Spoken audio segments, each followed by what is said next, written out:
Officially, thank you, Dr. Roper, for agreeing to speak to our landscape ecology project. And if you wouldn't mind introducing yourself and your title and your connection with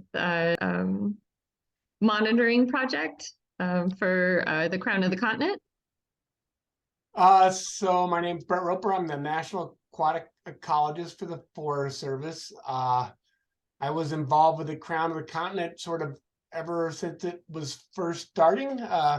So been involved peripherally with setting that up, getting it funded, starting it, but that was a long time ago. And so more peripherally now than, and then trying to write some papers with a few people that are currently more involved with it than me. How did you first get involved with the Crown of the Continent monitoring of watersheds? So I forget which group it was. So one of the NGO, non-governmental organizations, came sort of with that as sort of a thought process of that we could probably get more money from the agency if we paired it with better monitoring, and then use the sort of Crown of the Continent type results to apply other places. So instead of trying to monitor everywhere all the time, trying to do more intensive monitoring there to be applied elsewhere. So again, at the very beginning, it was partially, trying to figure out if it was worth spending off the top money from the Forest Service to actually have that focused type of work. And then both with the Forest Service and NGOs at trying to decide how to best put it on the ground. So a lot of early meetings on how to best sort of put treatments to, especially a lot of the roads treatments in connection with some of the monitoring that in the streams for sediment primarily.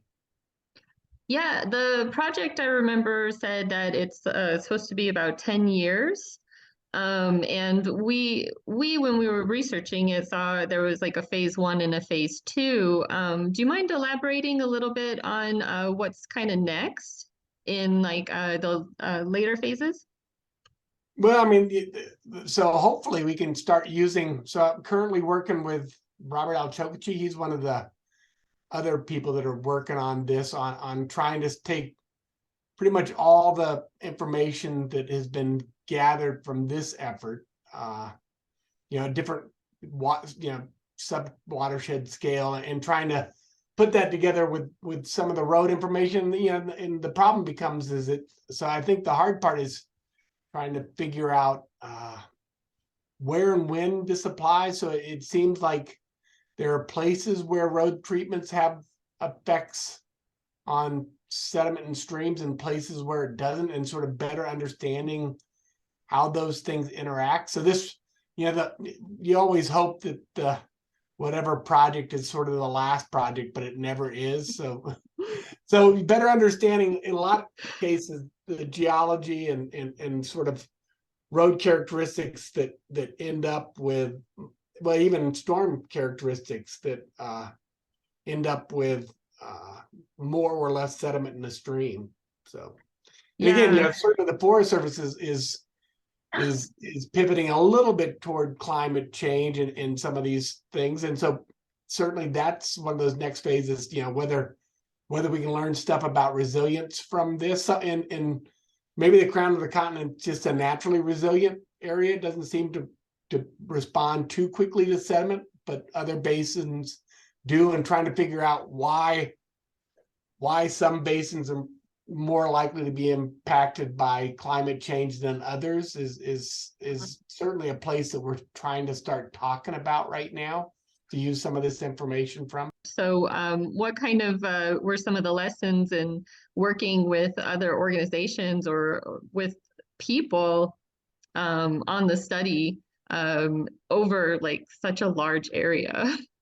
Well, see, that's where it's sort of that, we have 150 plus national forests. This is one of them. All of them are about that size or bigger.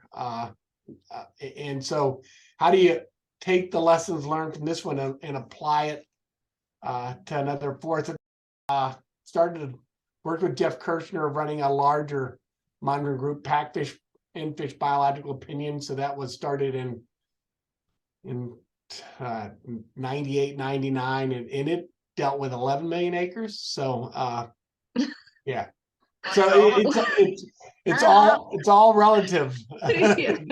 This was scaling down. This was more site specific stuff. What do you think about the time span? I know we were talking about the 10-year time span and the project status of completion. What does that actually truly mean? What would be completion? What would be completed? Can you elaborate a little bit more on that? So yeah, the idea is Okay. from this overall thing was just if you prioritize funds in I know you're thinking this is a large basin, but in a smaller area, Yes. you get bigger bang for your buck to actually do the restoration. And again, that's what I was trying to say to Casey. I think it's certainly you get a benefit because you can get everybody in the room. One of the nice things about these types of sort of consolidated effort is you get the people that are interested in the room. And it was really nice to get not just the Forest Service, but you know, people from the local area, NGOs, so you could figure out what was really important. And again, so and then 10 years was chosen just because it was hoped you'd start to see some sort of an effect within that time frame. So that was why the 10-year was there. And you know, one of the things that I've been learning is you see some effects, you don't see a lot of effects. You know, certainly I don't know, since you're on the East Coast, maybe or maybe not, beaver reintroduction is becoming a bigger thing, or they're expanding on their own. So some of these places get impacted by beaver. You can quickly tell that happens. Some of them get impacted by fire. You can quickly tell that happens.